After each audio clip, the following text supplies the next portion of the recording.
natural law is all about is the objective difference between right behavior and wrong behavior. I always tell people that, we use the same word to communicate the idea of correct and moral. We use the word right to communicate those concepts. Correct means based in truth, and moral means that it is in harmony with natural law principles, because when you take a right action, the result of that action does not result in harm to other beings, to other sentient beings. Conversely, wrong behavior is both incorrect and immoral.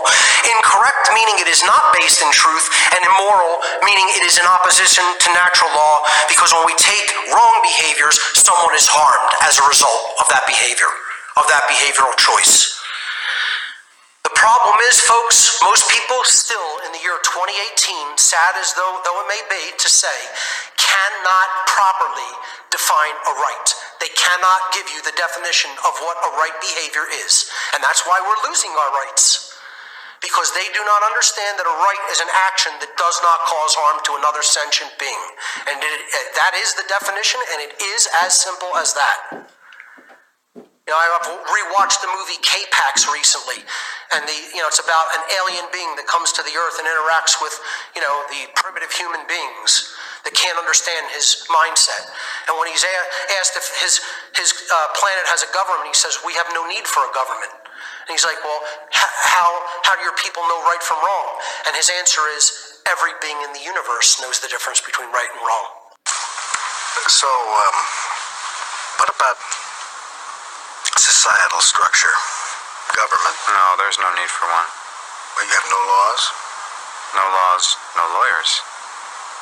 How do you know right from wrong? Every being in the universe knows right from wrong, Mark. That's the real answer to that question.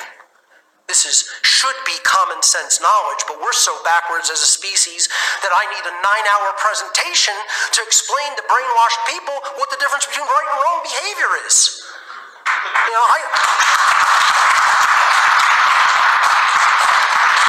I've said in past presentations, sometimes I sit up at night and laugh at the ridiculousness of what I do. Really. I laugh at how ridiculous having to present basic information like this is. And yet the majority of human beings is falling on deaf ears. The following actions are examples of the initiation of aggression against others, which is what all wrongdoings are. These actions are violations against natural rights and therefore constitute violence. Murder, assault, rape, theft, trespass, and coercion. And you could think all you want about any wrongdoing that can possibly be committed. I've challenged many, many people to do this, and you will recognize every single wrongdoing that can be committed against another human being is a form of theft. There is only one wrong, theft, in one form or another, and there is only one law in the universe. Don't steal. That's it. Every wrongdoing comes down to an act of theft, provably. Murder is the taking without just cause of the life of another, which does not belong to you. Assault is the taking without just cause of another being's physical well-being, which does not belong to you. Rape is the taking of another's free will sexual consent, which does not belong to you. Theft is the taking of property, physical property, which does not belong to you. Trespass is the taking of the security of another person in their domain, in their dwelling place, which does not belong to you to take. Coercion is the taking of another being's free will, which does not belong to you to take. Every wrongdoing is a form of theft. There's no wrongdoing anyone can think of that is not a form of theft. Natural law versus man's law. Natural law is based upon principles and truth which are inherent to creation. Man's law is based upon dogmatic belief systems which are the constructs of a diseased mind. Natural law is only ever harmonized with due to knowledge and understanding, or not harmonized with due to ignorance. Man's law, on the other hand, is only complied with due to fear of punishment. Natural law is universal. It exists and applies anywhere in the universe, regardless of location. Man's law differs with location based upon the whim of the legislators who are making up these decrees and commands. And that is a form of moral relativism, the idea that we can decide what right and wrong are, that they are not objective and inherent to creation because they are based upon actions. Natural law is eternal and immutable. That means it exists and applies for as long as the universe exists, and it cannot ever be changed by any action that any being within the universe can do. Man's law, on the other hand, changes with time based upon the whim of legislators, which is also moral relativism.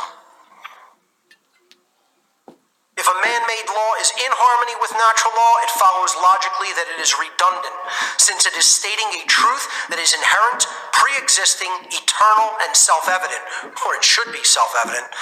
Therefore, man's law is both irrelevant and unnecessary. If a man-made law is in opposition to natural law, it follows logically that it is both false, meaning it is incorrect, and it is immoral, meaning it is harmful. It results in harm to other beings. Or in other words, it's wrong. Therefore, man's law that is in opposition to natural law can never be legitimately binding upon anyone.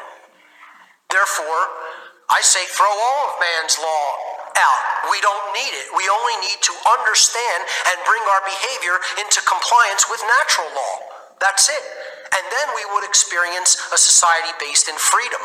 Because as we engage in moral behavior, a society in the aggregate becomes more free. And as we engage in immoral behavior, a society in the aggregate becomes more enslaved. That is the natural law of freedom. There is a law that governs the freedom of a whole society. As morality increases, freedom increases. As morality declines, freedom declines. You humans. Sometimes it's hard to imagine how you've made it this far.